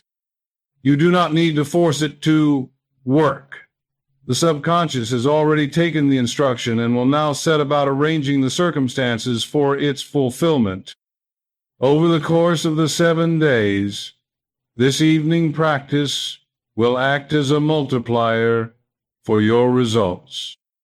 Morning sets the tone, midday restores alignment, but evening sends your decree into the fertile darkness where growth is constant and unseen. Many people who commit to this practice find that they awaken with new ideas, sudden clarity, or even tangible opportunities waiting in their inbox, because the subconscious, once given a clear instruction, never sleeps. Affirmation to carry forward. As I close my eyes in peace, I receive now, and my wealth grows even in the stillness of the night. The 4th step in your 7-day integration plan is journaling the evidence, a practice that transforms subtle signs of progress into undeniable proof for your subconscious mind. One of the most overlooked aspects of manifestation work is the conscious acknowledgement of results as they appear, whether large or small. Most people fail to notice the early signals that their decree is already at work, and by overlooking them, they rob themselves of the faith-building momentum that comes from seeing cause and effect unfold before their eyes. Journaling the evidence is about training your perception to recognize the inflow of abundance in all its forms. This means you are not waiting for a single dramatic event to prove the decree works. You are documenting every opening, every opportunity, every unexpected ease that arises, knowing that these are the building blocks of your larger manifestation. The act of recording them serves two purposes. It magnifies your awareness of the law in action, and it reinforces to your subconscious that I receive now is producing tangible results, which in turn accelerates the process. Here's how to do it. Set aside a dedicated notebook or journal solely for this purpose. Each evening, ideally, right after your evening visualization, write down everything that occurred during the day that could be considered evidence of receiving. This could be a gift you didn't expect, a bill that was smaller than usual, a compliment on your work, a new contact that could lead to opportunity, or simply feeling a lightness and confidence you hadn't felt before. Nothing is too small to record, because the subconscious does not rank manifestations by size. It responds to recognition and repetition. Write in the present tense to anchor your entries in the energy of now. Instead of, I got a small refund today, write, I receive unexpected money with ease. Instead of, a friend recommended me for a job, write, I receive opportunities that align perfectly with my talents. This subtle linguistic shift further embeds the decree into your subconscious and keeps your vibration in harmony with receiving. As the days pass, you will begin to see patterns in your journal clusters of opportunities, increasing amounts of financial inflow, or recurring moments of support from unexpected places. Reading back over these entries will strengthen your faith, especially on days when progress feels slower. Your subconscious thrives on repetition and evidence, and the journal provides both in a concentrated form. By the end of the 7 days, your journal of evidence will be more than a record. It will be a mirror reflecting your transformation. You will see in your own handwriting the proof that I receive now is not merely a phrase, but a living law at work in your life. And because what is recognized tends to multiply, this habit can become one of the most potent accelerators of wealth consciousness you will ever adopt. Affirmation to carry forward. Each day I witness and record the signs of my abundance, and my receiving multiplies. The fifth and final step of your 7-day integration plan is the final nightly declaration, the sacred seal you place upon your day before surrendering to the restorative embrace of sleep. This practice is not simply a repetition of your decree. It is the closing act of conscious creation, the moment where you hand your desire over to the infinite intelligence of your subconscious, knowing that it will continue to work on your behalf throughout the night. Where the evening visualization immerses you in the sensory and emotional reality of your wealth, the final nightly declaration is a direct, unwavering command that affirms the work is complete. To perform this step, position yourself comfortably in bed with the lights low or off. Take a few slow, deep breaths to quiet the body and still the mind. Then speak your decree. I receive knowing, a tone that carries both gentleness and authority. It is not shouted or forced. It is delivered with the calm confidence of one who knows they are stating a fact, not a wish. Between each repetition, pause and feel the words settle into the depths of your being like stones sinking to the bottom of a clear lake. As you say the words, imagine them moving beyond the boundaries of your conscious thought, descending into the limitless workshop of your subconscious. See them glowing there, a simple yet powerful instruction surrounded by infinite creative potential. Know that from this place the decree is being acted upon instantly, weaving itself into circumstances, aligning people and opportunities, dissolving obstacles before they even appear. This declaration is your way of releasing control, of stepping back from the temptation to figure out how your wealth will arrive. It is an act of trust in the law that what is impressed upon the subconscious with feeling and repetition must be expressed in the outer world. You are not trying to make something happen.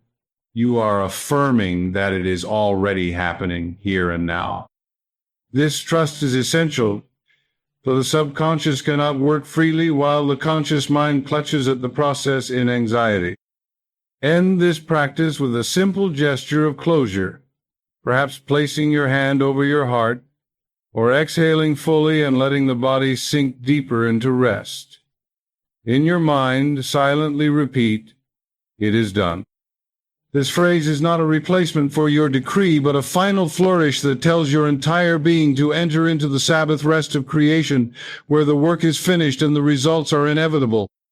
As you drift into sleep, the decree will continue to vibrate within you, and the subconscious, untiring and unquestioning, will spend the hours ahead assembling the outer proof. By morning, you may notice subtle shifts in your mood, new ideas rising to the surface, or opportunities presenting themselves without strain. Over the course of the 7 days, this nightly seal will become a deeply ingrained habit, a way of ensuring that every night becomes a partner in your manifestation. Affirmation to carry forward. As I declare, I receive now before sleep, the law of mind moves in perfect order, and my wealth flows without ceasing. When the 7 days are complete, you will have done far more than speak a phrase. You will have reconditioned the very fabric of your consciousness. But it is here, at the conclusion, that an important choice presents itself. Will you allow the momentum you have built to fade, or will you sustain and expand it so that I receive now becomes the permanent climate of your life? The truth is, 7 days is enough to create a powerful shift, but the law of mind works best when its instruction becomes a habitual state rather than a temporary exercise. The purpose of this stage after the 7 days is to anchor your new wealth consciousness so firmly that it continues to generate increase without interruption. The first key to sustaining this momentum is to keep the practice alive, even if you adjust its form. You may no longer need the same intensity of morning, midday, and evening rituals, but the decree itself should remain your constant companion. Let I receive now be the first thought that greets you in the morning, and the last that rests on your lips at night. This constancy ensures that the subconscious remains saturated with the state of receiving, leaving no room for the old patterns to creep back in unnoticed. Next, expand your definition of wealth beyond the financial.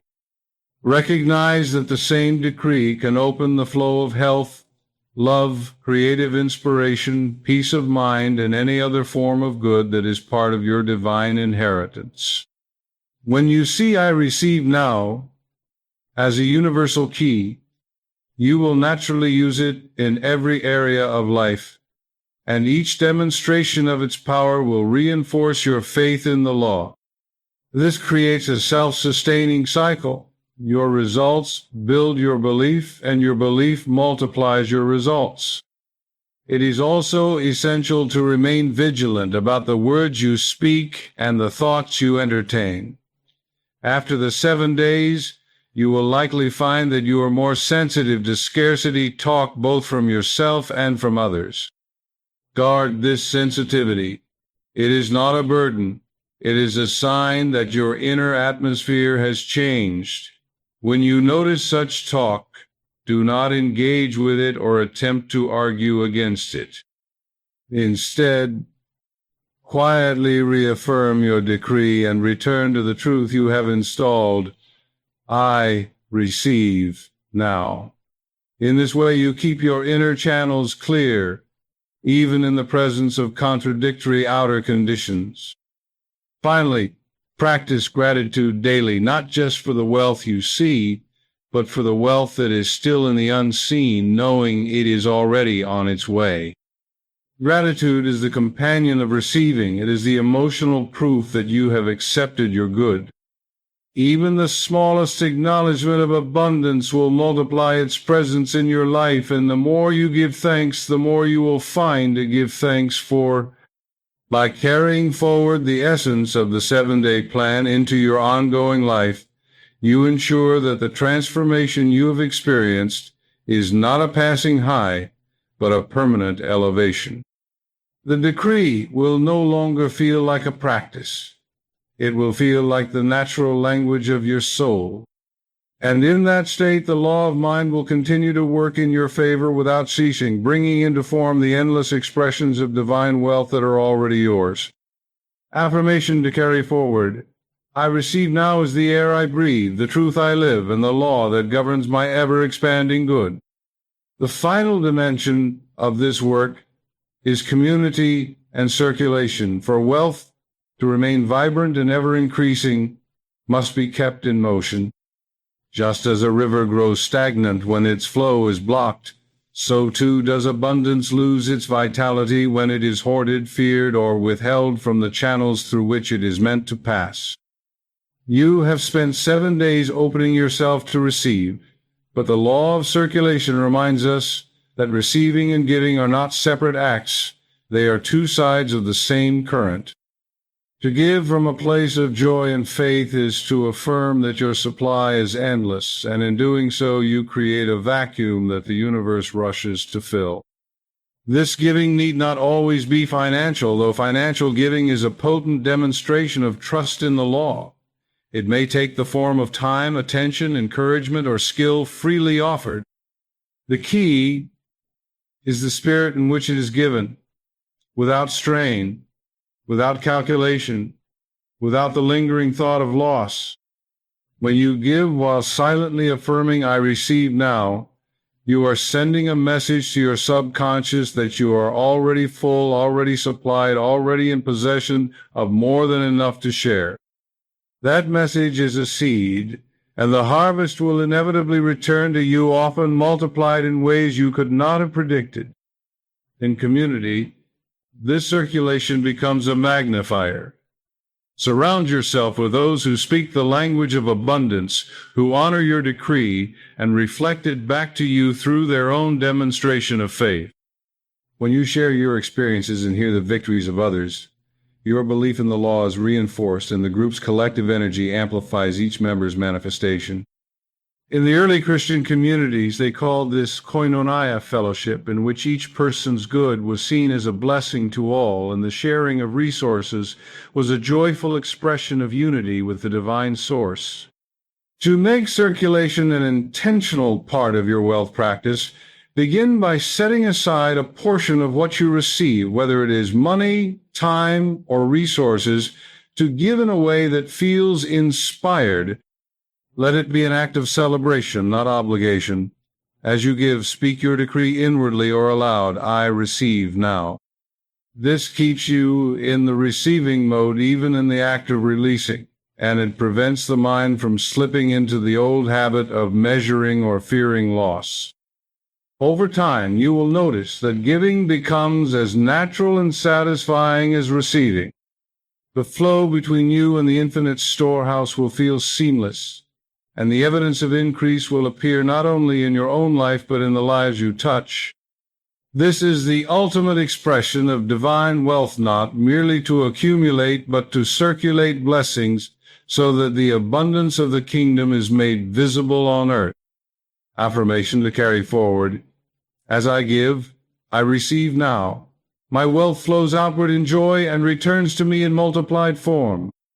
As we come to the close of this teaching, it is time for the final declaration of wealth consciousness, the moment where all that you have learned, practiced, and embodied over these days crystallizes into a single state of being. This is not merely a summary.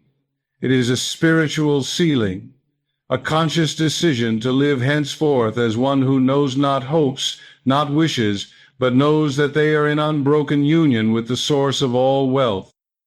In making this declaration, you are not just ending a 7-day journey, you are beginning a lifetime of walking in the flow of divine abundance. To anchor this final state, find a place where you will not be disturbed, a setting that feels both peaceful and expansive.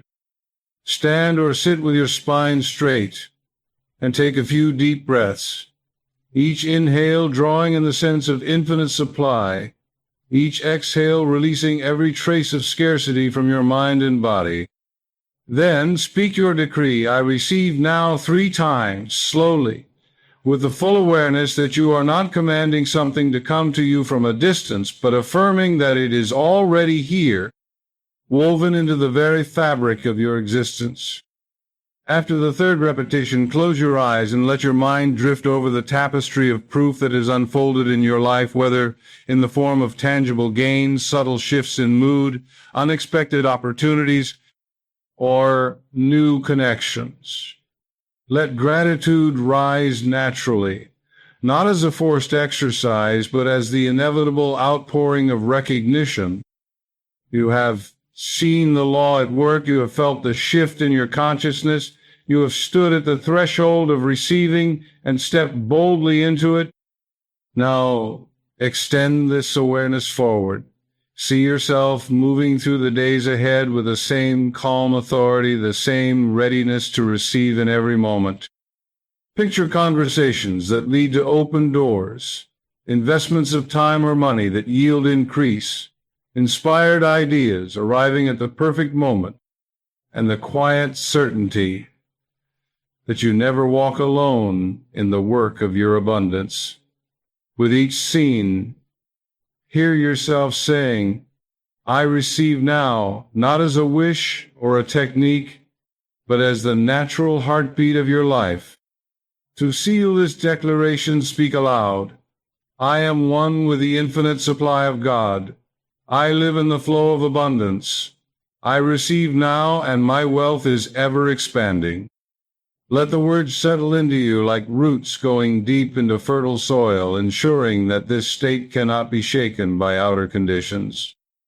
From this moment forward, carry the decree as a constant undercurrent in your awareness. Let it color your speech, guide your decisions, and shape your expectations. In doing so, you will not only continue to see wealth manifest in your own life, you will become a living demonstration of what is possible for anyone willing to align their consciousness with the eternal truth of supply. And perhaps most importantly, you will become a source of inspiration, a reminder to others that divine abundance is not a privilege for the few, but an inheritance for all who are willing to claim it. Affirmation to carry forward. I am one with the infinite supply, and I receive now as the unshakable truth of my life. Before we close, I want to leave you with a 21-day wealth covenant, an invitation to deepen the roots of this teaching until I receive now is no longer just a practice, but the very language of your subconscious. 7 days are powerful enough to spark visible change. But 21 days, the length of time it takes for the mind to establish a new pattern, will make this decree a permanent fixture in your consciousness. This covenant is more than a commitment of time. It is a sacred agreement between you, your subconscious, and the infinite source of your supply. Here is how it works. For the next 21 days, you will speak, I receive now, with feeling and awareness at least 3 times a day, morning upon waking, midday as a conscious alignment, and evening before sleep. You will pair it with at least 1 brief visualization each day, and you will continue to journal every sign of increase, no matter how small. This is not a rigid ritual, but a living conversation between you and the law of Minda, steady rhythm of declaration, reception, and recognition. To enter into this covenant, I invite you to make a ceremonial beginning. Write out the words I receive now in your own hand at the top of a fresh page in your journal. Beneath them, write, for the next 21 days, I agree to live as one who receives now in all areas of my life. I agree to speak my decree with faith, to welcome my good without delay, and to circulate my abundance with joy. Sign and date it, and if you wish, read it aloud as your first act of the covenant. As you move through the days, expect the law to respond in ways both subtle and dramatic. You may receive sudden financial inflow, or you may find that new opportunities appear where there seem to be none. You may feel a growing ease in your dealings, a release from old anxieties, or a steady stream of inspired ideas. All of these are evidence that the decree has taken root, and as you record them, you are not only strengthening your faith, you are magnifying the flow. By the 21st day, I receive now will no longer feel like something you are practicing. It will feel like something you are. The words will arise naturally in moments of decision, in conversations, even in quiet walks or idle thoughts. And when they do, they will carry the full authority of a truth that your subconscious has accepted without reservation.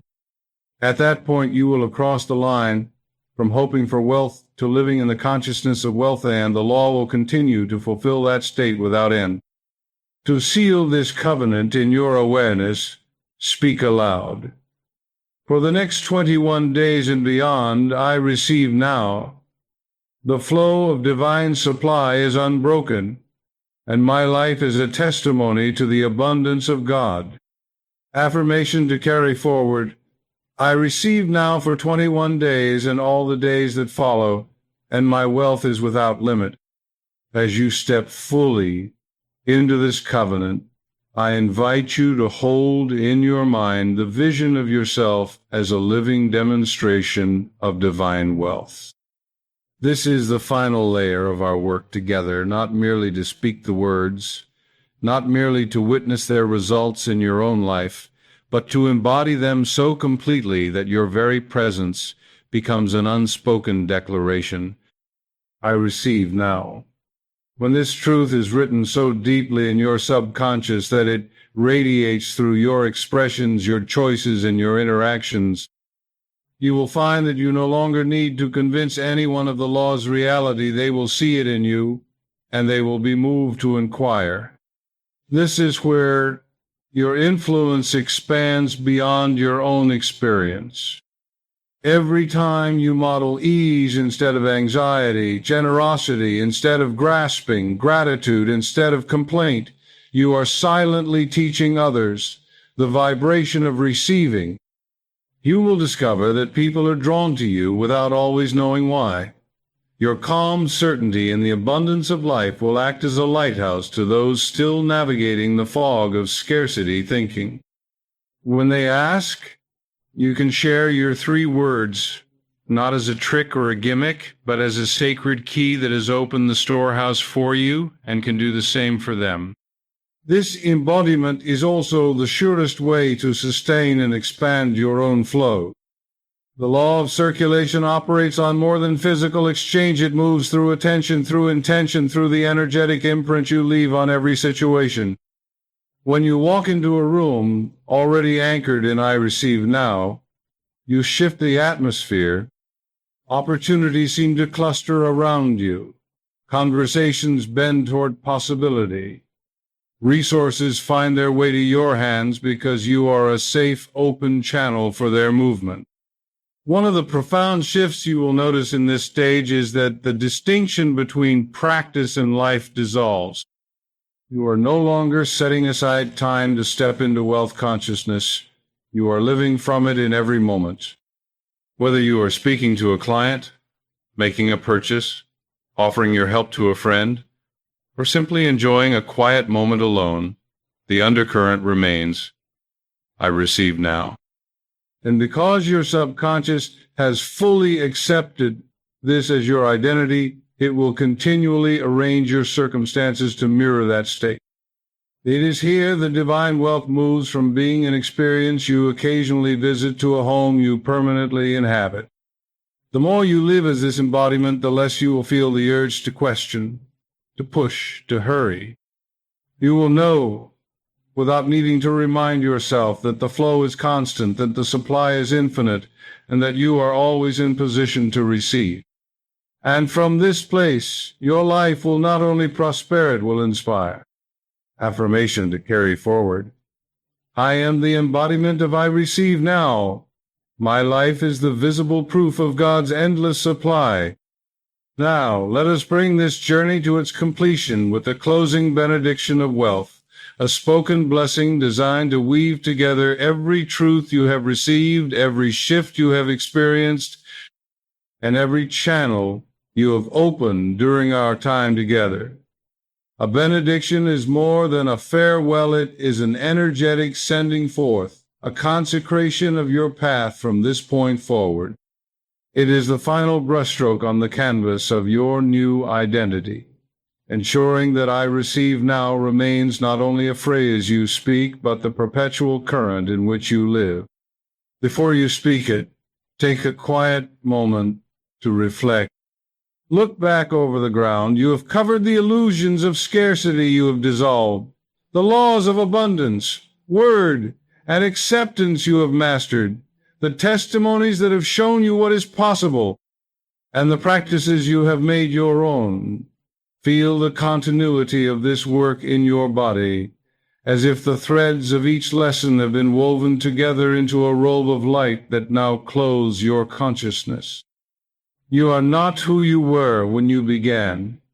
You are a receiver by nature, a living instrument of the law of increase. Now, with that awareness, speak the benediction aloud, slowly and with intention. I am one with the infinite supply of God. I receive now every form of wealth that serves my highest good. I am open, I am ready, and I am grateful. The flow is constant, the source is endless, and my receiving knows no limit. From this moment forward, I walk in abundance, I think in abundance, I speak in abundance, and I live in abundance. It is done. It is established. It is now.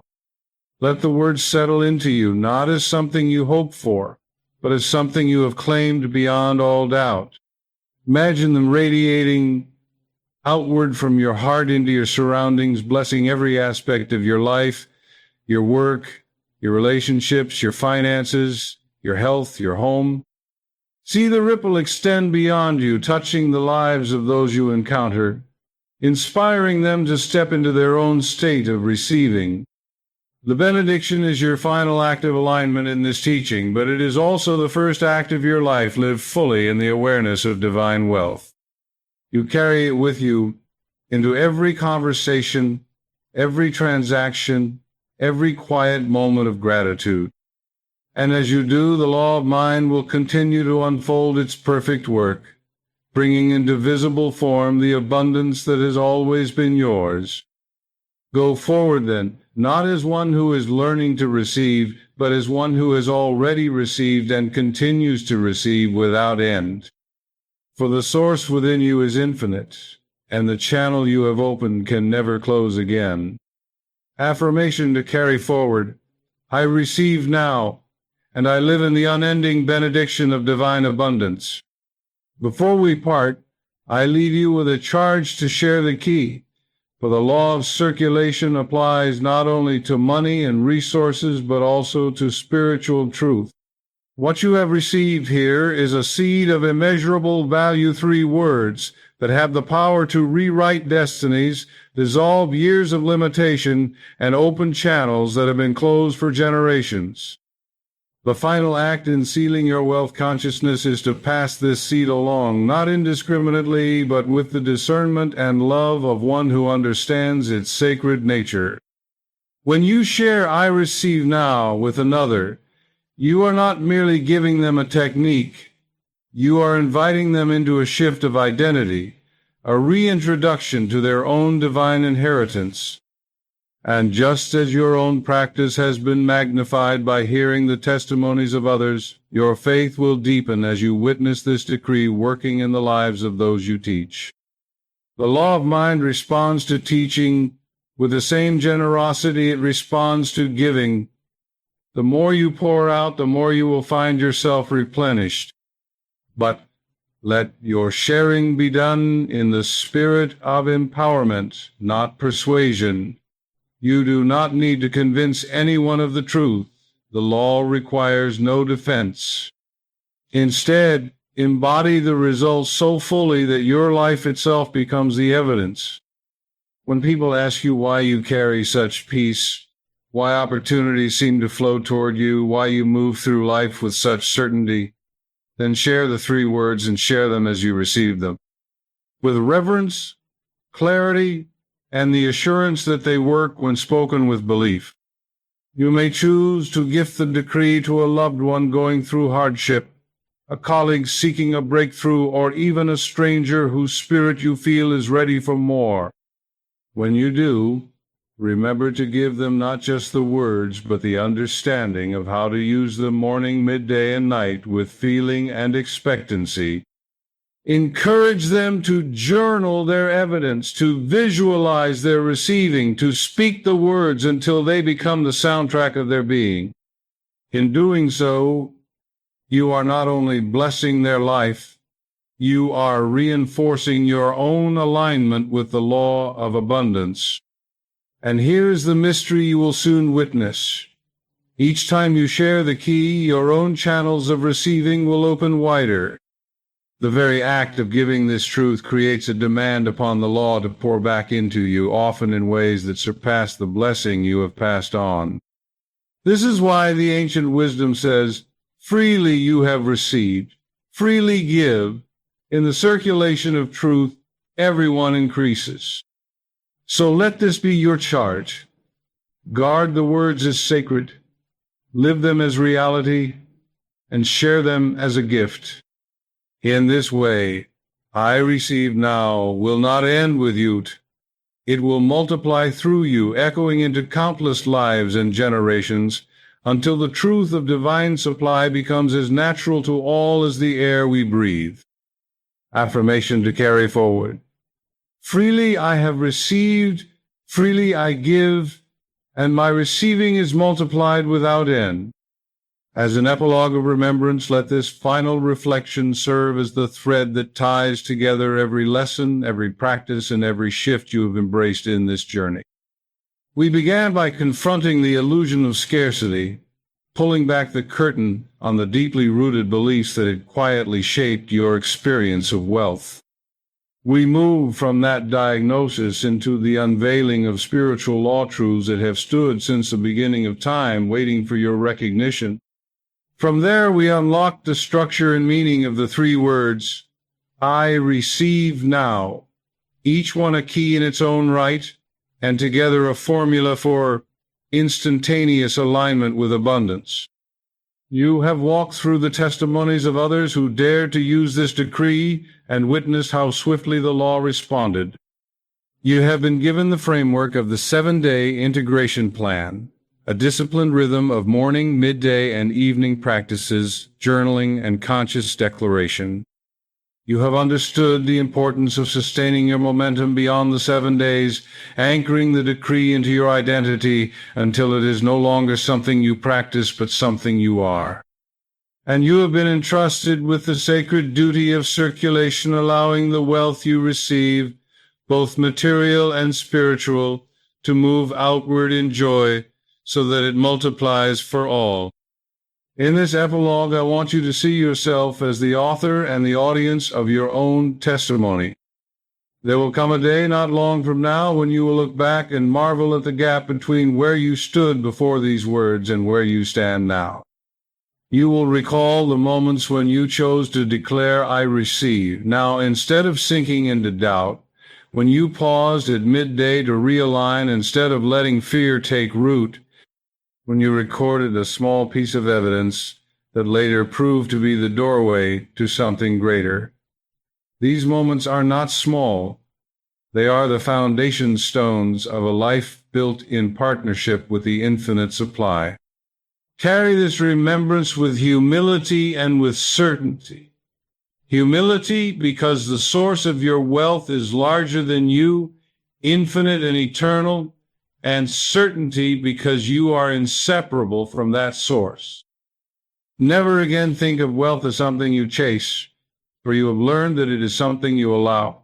Never again speak of delay, for you know the only time the law responds to is now. Never again fear loss, for the source is endless, and your channel is open.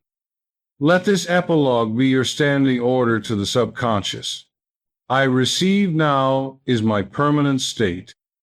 The flow of divine wealth is constant. My giving and receiving are in perfect balance, and my life is the living proof of the law fulfilled.